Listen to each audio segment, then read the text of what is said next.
All right. Okay, my name is Marty Gubler, and I'm going to be helping Jen Sharp today. And Jen, what brings you in today? So I'm an early morning seminary teacher, and I have a student who has 100% attendance. She's always there, but she doesn't participate or engage in discussions, or even she doesn't even go get her scriptures, and she doesn't have her scriptures in front of her. So sometimes I get them for her and even open up to the chapter that we're reading, and she'll refuse to look at them, and even sometimes is defiant and will just stare. But like most days before class, I talk to her quite a bit, and she tells me about school, and she tells me about work, and she's super nice to me and says I'm her favorite teacher, but she just won't engage. And I've talked to her mom about it, and her mom just says, well, I'm really proud of her because she gets up every day on her own and she's there 100% attendant. So I just don't really know what to do. Yeah. So it's probably hard. It's confusing because she will engage with you and say that you're her favorite teacher, but yet she's not doing any of the work. Yeah, that's got to be really confusing. Yeah, and I worry about her like having a testimony, and I wonder if there's something there, that she, like a reason why she's just blocking out the spiritual part, where she'll, engage with me, or even, be friendly with people sitting next to her. But, it just makes me more concerned, like for her. And then the fact that her mom's like, oh, she's great because she's showing up on time, and she's really busy, and she's doing great in school, and she has 100% attendance. And I think there's maybe a disconnect there too. Yeah. Yeah, that would be hard that she's there and she's engaged, and especially when you don't have the mom seeing the same problems or the same concerns that you're having. It would be really hard. Okay. I think is that what we're supposed to do? No, without giving advice. Yeah, well, that's what, because as far as I know, they said don't say anything, like don't give. Great. Yeah. But I'm in Young Women, and it really is hard. I have a lot of those girls. So I guess I was about to give you feedback, but yeah, that's Cheryl's. Oh, yeah. I'll mute myself. Okay. This is my first round with you guys, so have a little pity on me. The first thought that came to mind, which I'm not sure is entirely relevant to what we're doing, was the topic. The conversation. My impression of the topic is it should be something about ourselves, or do you know what I'm saying? Like the subject was more focused on this young girl and not on your feelings or your situation or how you think about it, Jennifer. Does that make sense? So that was my first take on it, but I'm not actually sure that that's the direction we're supposed to be taking. So, well, I think right now the feedback is for Marty, not for what my subject was. And my subject was approved before. And okay. When I was talking, maybe I didn't talk enough and say, I don't know what to do. I want to help her, and I don't know how to help her. That's what I meant by it. Yeah. As I said, this is my first go around with this, so I'm trying to. I'm not sure how the critiquing. The things I saw, Marty, was you use terms like confusing and hard, and you have concerns, which I think were all good terms to use in relating back to her, because she wasn't giving you many. She wasn't expressing any emotions, so it was hard for you to paraphrase an emotion because you weren't getting one. So I thought you did a really good job in finding non-conflicting type terms to use to bring the conversation along. I know we're not supposed to do this, but my first reaction was, because, like I said about the topic, was to say, how do you feel? But we're not supposed to ask that question. So I thought your paraphrasing was really well. It obviously showed that you were listening to her and that you were responding back to what she was saying. That's about it. All right, thanks. Jen, do you have any critique or feedback for me? I thought it was great. I wanted to keep going. I want your advice. Oh. I hadn't even anticipated actually on doing the second part of it when I was saying some of the other things, but because of what you were saying, you effectively led me there. Oh, So I think, and I know we talked about before we started the recording, it's hard for us because we want to help or give advice or whatever, but what you were saying really did help me open up about it a little bit more. And interesting, Cheryl, you said that, I hadn't said any of the feelings. I actually tried to hold that back from what I was saying so that Marty could identify them. So she wasn't just parroting back. I didn't want to say, oh, I'm frustrated because of this. And I'm, and I didn't want to say my concerns as much because I was trying to allow you to say that without parroting back. And you totally got what I was feeling. So good job. Awesome. That's interesting, Jennifer, because my take on this when I was studying it is that we're not supposed to put emotions into the person. Like, we're not supposed to give them an emotion to go with what they're feeling. We're supposed to get them to give you a feeling, or give you how they think or something like that, so that you don't lead them, because we're not supposed to lead them. Yeah, and so far I feel like we haven't had enough direction on what we are supposed to say. All I'm going off are the videos, which I watched 2, 3, 4 times, and I even wrote down the things that the helpie was saying so that I would understand how they were doing it. And if you remember the one where the girl was pregnant and she was trying to decide on how to support the husband, and she was kind of saying things, but then like the helpie kept saying, that must be really scary. And then, so it wasn't really an emotion. It was just, maybe that was how you were feeling. She didn't say you are scared. She just said, that sounds pretty scary. And then that allowed the other girl to really open up. And anyway, so I guess I phrased that wrong when I said that she was identifying my emotions, just kind of saying things. And I thought that leading was part of what we are supposed to do, where you're not leading them totally to what they're not feeling, but just allowing them to continue in the conversation. So maybe my terminology isn't right when I'm explaining myself. What do you think, Marty? No, I think that's right. I heard the helpie in the videos say stuff like you were saying, like, oh, so that sounds like that would be really scary, or that, that kind of stuff. And so for me, I guess as the helper, I think if I said, oh, that seems really confusing, if you're like, well, it's not really confusing, you know what I mean? Like, I think it gives the helpie a way to say, I don't know how to explain it, but I feel like I haven't felt like I've got enough direction to really know. From what I can gather, because did you do the feelings log yet? So, from what I can gather, it was having us pick out the feelings, and it was having us pick out the summarizing it kind of a thing. And so I think if you say the feeling and if it's the wrong feeling, I think the person that's being helped is going to say, well, no, that's not it, and say, and then maybe at that point, then they'll identify their feeling. Maybe they'll say, well, no, I'm not really scared. I'm probably anxious about it, or, or whatever. And then as the helper, then I can kind of identify in my mind, like, okay, we're going down this other hole. She's not afraid, she's anxious, or I don't know. That was how I understand it, but I have no idea. I'm just going off of. Okay, I just got a warning that we only have 9 minutes left because 40 minutes free with Zoom because I don't have like the upgraded one. Oh, okay. So, okay. Sorry. I mean, we can end the recording and do more chatting later, but I think we should get to the next scenario. Fine. I just got a thing that said we've been upgraded. What's that? I just got a pop-up that came across my screen that said we have been updated. That we had upgraded. Yeah, I had something that came up, but I don't know. We'll see what it does. So, okay. All right. So who's the next? Am I the helpee now? And Cheryl's the helper? Yeah, for round 2, we have Marty as helpee, Cheryl as helper, and I'm the observer. And okay. you have a pencil, so I'm going to be typing. I hope that's not confusing. Yep, you're probably good. Okay. So do you want to state your name and? So let's start.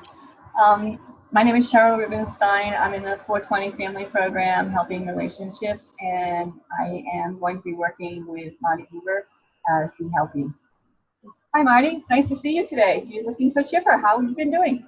I've been doing pretty good. I've been feeling kind of overwhelmed. I'm having interesting time here with church, and more specifically my calling. I'm in Young Women's, and I'm the second counselor, and so I'm over the beehives, and we have about 22 beehives in our in our ward, which to me is kind of, in other words, has been like an entire Young Women's program, and I have that just as in my beehives. And I have these two advisors that are supposed to help me with the beehives, but they have one who, because her husband has other obligations, she can come late to activities and leave early, which that doesn't really help if we're trying to go anywhere or do anything. And then I have another advisor who kind of likes to pop in and out when she wants to, which becomes a challenge when you have 22 girls, and when you and they're beehives, so they have a lot of energy. and we also come from, our ward has really vast demographics. It comes, we have girls who are, the typical standard, whatever, stalwart girls, and we have other girls who, I had a girl who lost both of her parents this year at separate times, and I have another girl who her mom only speaks Spanish, and that presents, its own challenges. And so I've gone to the bishop, and I've asked for help. I've asked for other people, and it's been 2 months, and I still haven't had help. And meanwhile, at home, I have school, and I have 3 children, and a husband who works in and out of town every other week. And so I'm just at a point where I've never asked to be released from a calling, but I'm feeling at the point where I either have to have help or like something's got to give. Yeah. So I think what I'm hearing is that your position is very stressful. That, as you said, it's a very large program, and the demographics cover a lot of range of family situations.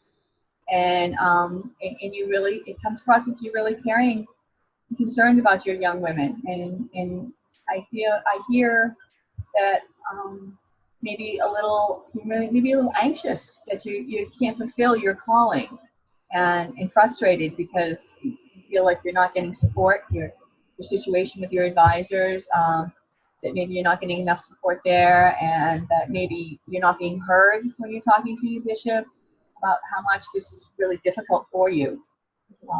And so the term you used, overwhelming, really does cover everything that you're feeling, because it touches on all the different aspects of what's happening with you right now. So it's understandable to be feeling sort of like you're back against the wall. Yeah. And so it's just hard because I keep having just this internal struggle. Do I ask to be released? And I've never done that before. And if I ask to be released, who's going to be the person who comes in and takes over? And are they going to be? I don't want these girls to fall through the cracks. Sure, that's that. You caring. Sometimes that's very difficult. That's hard for us to do, and it is a struggle when you have that emotional connection, which you seem to be saying. You have this connection with these young girls, and you don't want them to not get the attention that they need, fall through the cracks, and so it puts you in a very vulnerable position. I think that's that. I mean, those are the key things that are happening right now for you. I can feel it in you. Okay. All right, Jen, do you have feedback for Cheryl? Yeah, sure. Hey, if that's real, that's a really hard situation, and I'm really sorry, Marty.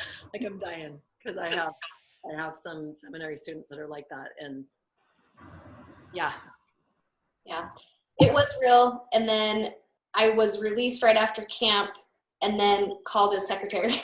So, which is good and bad. Now I'm kind of a man without a country, and I keep seeing these girls falling through the cracks, and it's hard, but I don't know. It's so hard to not feel responsible when you see that, Yeah.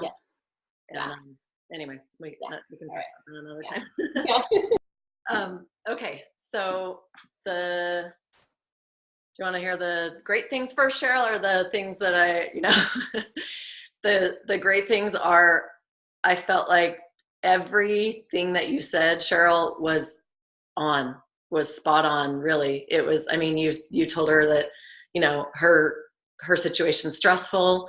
The demographic is so different. She cares about her young women. You said that she was anxious, frustrated. She's not getting enough support. She's not being heard from the bishop. It's overwhelming, and it touches on all aspects. So I felt like you got that. And then I would just say on the first feedback, you maybe talked too much. And even though they were all the right things, and you were saying all the things that maybe Marty had more to say, or maybe if you would have just said like the first thing or two and then paused for a second to just see if she had something else to say. And then if she wanted to hear more from you, then keep going with all that stuff. But she might have wanted to interject. And a couple times she was like, oh, yeah, you know, and she would say like little things. And I just wondered if she wanted you to keep talking, or if she wanted to be able to interject. And then the second time, then Marty said, you know, when you said it touches on all aspects and you said your great stuff, then Marty said, I have this internal struggle, you know, I've asked to be released, but then who's coming in? Like, who's taking care of these girls? And then you're amazing. I felt you were so caring, and that you really put yourself in Marty's shoes. And I felt almost like a touch of emotion from you, where you were really, you told her how she was having an emotional connection and that she was vulnerable. And you said, I feel it in you. And I really felt your sincerity. And I felt like, I mean, Marty, you can tell us how you felt, but I felt like she really connected there.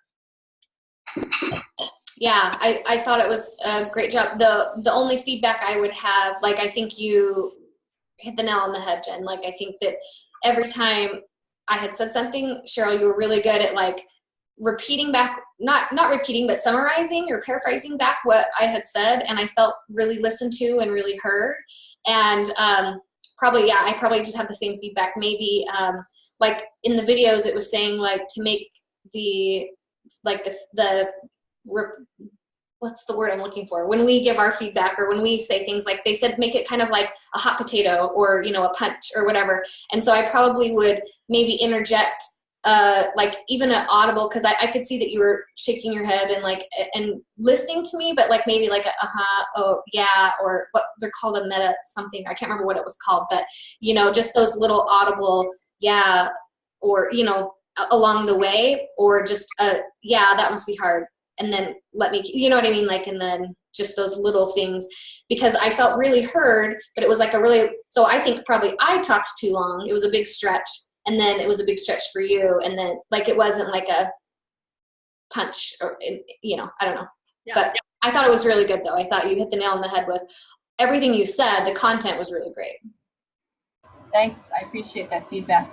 I did feel like I was trying to figure out a way, like you say, you're supposed to like sort of interrupt them, but I can't figure out where to do that little interruption, you know? I feel like, you know, they talked about people talking over them, and all of that seems like so contrary to everything I've ever learned about how to have a conversation with someone. Yeah, yeah, it does. Well, and I am a over talker. I talk over people, and so I know it's got to be hard to be on the other side of me. Yeah, me too. I think what you said, Marty, is exactly what they were doing in the direction that we're given is, yeah, you know, and then you're not talking over, you're not interrupting her, but you're just, wow, you know, just little one word things. And in the longer video where it had like the written transcript while they were doing it, mm-hmm. you would see so many different people, and they would put hers in there in the middle of it. And yeah, or you know what I mean? Yeah. Yeah. I'll have to work on that. I have to work on that skill. But this is our first time, and like I think you nailed so much of it. That big deal, you know. Yeah. I think we're doing good. Yeah, but it's my turn now, so whatever. Okay, so we get started. Yeah. So this time, Cheryl is the helpee. I am the helper, and the observer is Marty. So I guess I don't get to mute. Okay. My name is Jen Sharp, and I am the helper today. Cheryl, how are you doing? I'm good, Jen. How are you? Good, thanks. So, I'm coming here, but I'm not sure about the topic in that. So 2 years ago, we moved from New England, from Massachusetts to Florida. Okay. And it was a big change in our lives. Changes in lifestyle, changes in income, vast changes in everything. At that point, I had 2 children in high school, one a senior and one a sophomore. But I'm really struggling. It's still 2 years down the road, and I'm still struggling with the culture. I'm just having a hard time finding what makes, like, how people are engaging themselves. I come from someplace where logic prevails. If you have an issue, if you have a complaint, you have an idea, and you present it, then you're heard and worked with. And down here, I find they don't really care. I don't mean that like, oh, they don't care about anything. I'm not saying that, but they don't address, like you can put something forward, and the response is always, well, the rules are. The rules are. And do you think this is because the difference between the North and the South, or like East and, Florida? I mean, what? Well, part of me thinks it has to do with the educational level and the social status. Florida is much more prevalent low income, and so how you interact in that, unfortunately, I'm probably, my worst enemy in that I've taken enough classes in different things in my life that I sort of analyze stuff, which might put me in the wrong place here when I'm looking at my life. But so how nobody questions anything down here. Wow. And is that at work, or is that in everyday life? You're finding it everywhere? I'm finding it everywhere. I'm finding it hugely in education, especially with one of my children who has a learning difference. I'm finding it in, I'm finding it in, like, just everything. Every step I turn. Wow. Where, like I was an educational advocate up north. I became a GAL down here, a guardian ad litem, which works with kids in foster programs. Wait, I couldn't quite understand. You became what down there? I didn't. A GAL, guardian ad litem. It's you work within the social system, foster care system, and you mentor children. Is that a volunteer? Yeah, it's a volunteer thing. Wow. How did you get that? Have you done?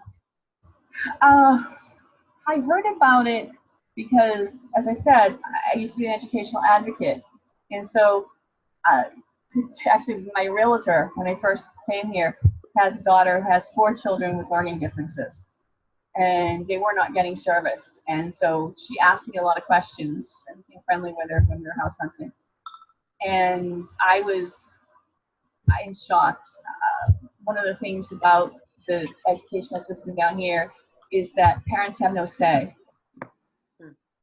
It's all centered around the school. You don't even have to give your signature of approval. They can do whatever they want with your kids. I'm sidetracked. I'm sorry from your. Okay. I'm so interested in what you were saying. I'm sorry, but that's got to be frustrating to have it be that different, and you feel like you're doing similar things and you're working with similar people, but the attitude is so different.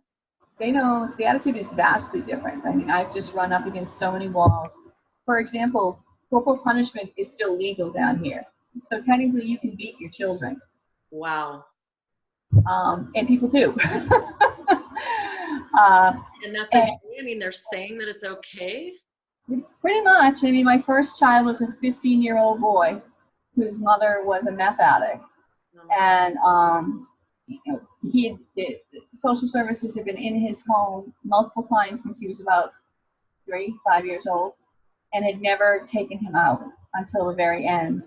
And at which point he was parentalized. He had been in school for 3 years. He had seen stabbings, shootings, all kinds of different things in his home. And they did not feel, the social workers, the social services did not feel that he needed therapy. And just sort of watching, literally, I was saying, why doesn't need therapy. He's fine. And I'm thinking to myself, this child is not fine on so many levels. And of course, the 15-year-old doesn't want therapy, so it doesn't help if another adult is saying, to his face, you don't need this. I don't even know why she asked for this for you. And what do you do? Say it again? What do you do when that, or what can you do? I don't know. I got myself in trouble, actually, because I yelled at the social worker that she was completely incompetent and that, how can you possibly say this? And how can you have any understanding of how a human mind works and not think this child needs therapy? Well, and what I hear you say is like you were feeling for the child and you just wanted the best and you didn't care about, you didn't care about what her rules were and whatever. You wanted the best for him. And I actually ended up getting removed from the case. Wow. And the child was still, because I had gone through 3 placements with him, different homes. And his last place was with his great-grandmother. And they weren't supervising his mother's visits. The great-grandmother was supervising the visits. And they were very upfront about the fact that the mother would come and she'd lose her temper and she'd hit him. And I have this 15-year-old telling me, it's okay, I understand it's just the drugs. And I have the grandmother say, well, sometimes, people need a good, cuff or something.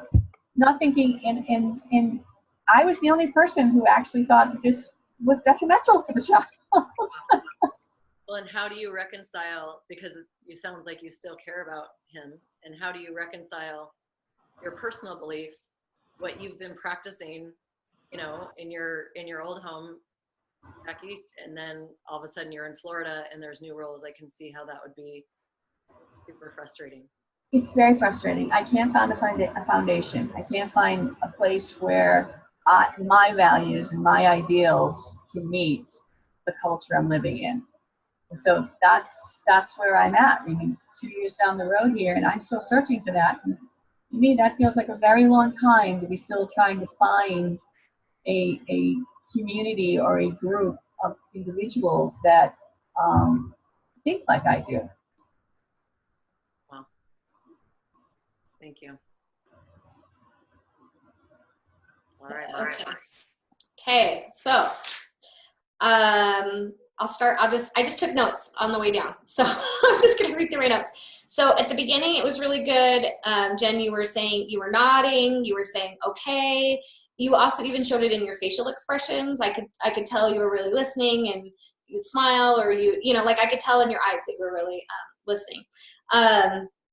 Let's see. I think that you did a good job of, she was talking about having a hard time with the culture, and you had asked questions like, is it between like the North and South? Is that the differences? Or like you were trying to get to her to talk about the actual differences of like the culture. And I thought that was really good. It gave Cheryl a chance to answer about, I'm trying to read what I wrote down here, social something and her education, just the different, the social status and the education and what the difference is. Cause, I think the question was a good question, and I think that she was able to answer it and say, well, maybe not necessarily about the North and South, but there's the differences in the social status and the education and that kind of stuff.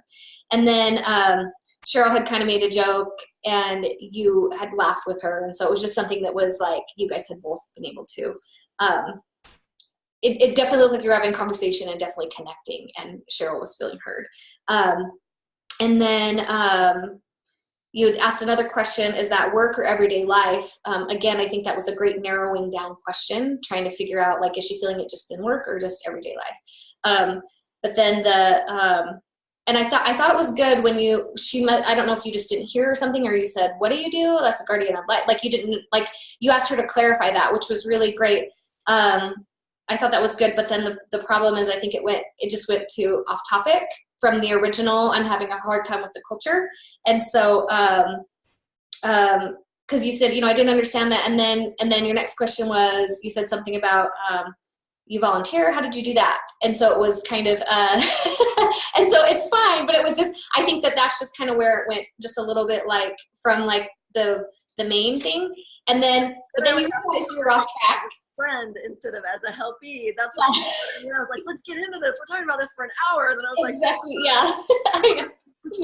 No, and I think it's good because you realize that you're off track and you tried to pull it back because you even said, oh, I went off track.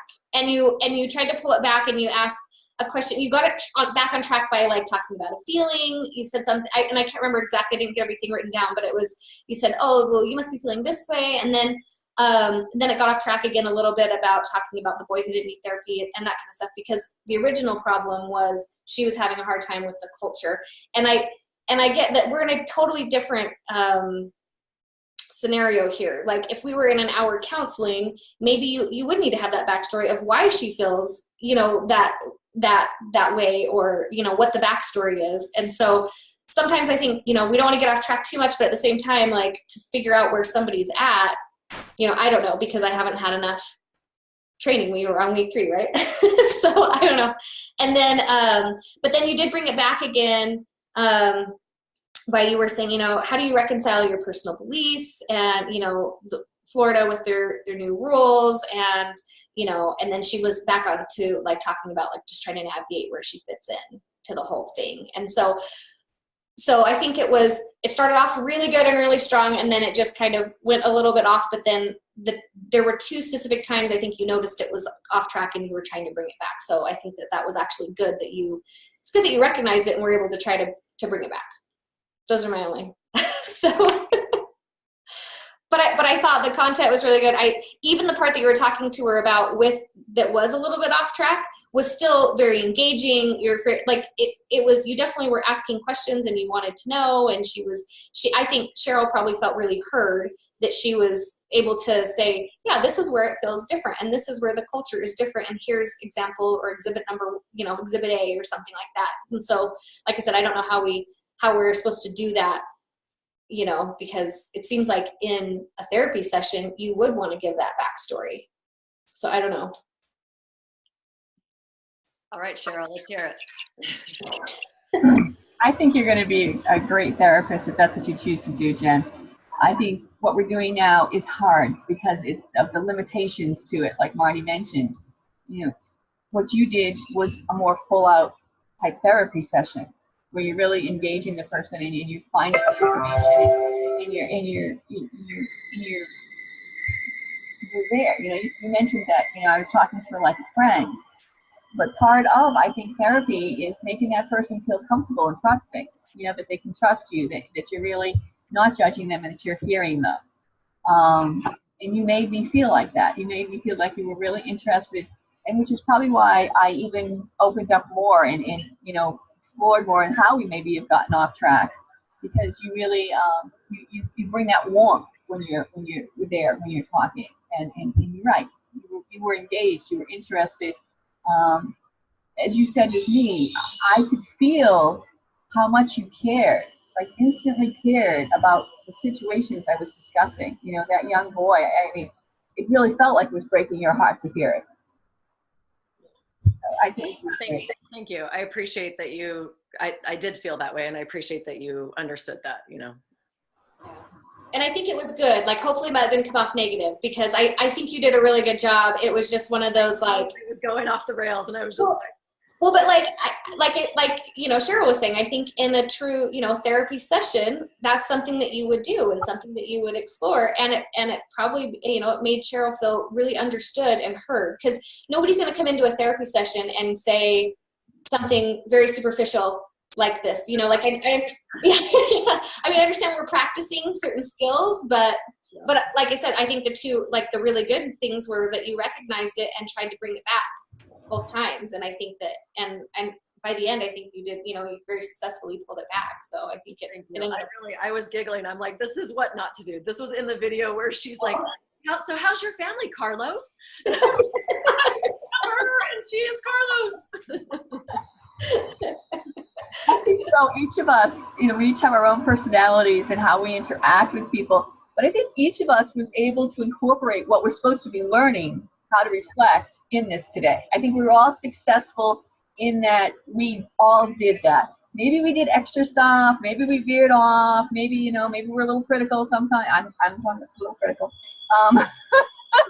But the essence of what we were supposed to accomplish today, I think we did. Yeah, Yeah, I agree. we were all so different. I think the three of us together would make one good therapist, you know? Yeah. We could just have someone come in and be like, oh yeah, and then I have Jen here and I also have Cheryl and we're all your therapists together. That's our new calling, team therapy. There we go. There we go. That's funny. All right, I'm going to stop the recording. How do I stop the recording? Oh, without ending the meeting. There we go. I think with every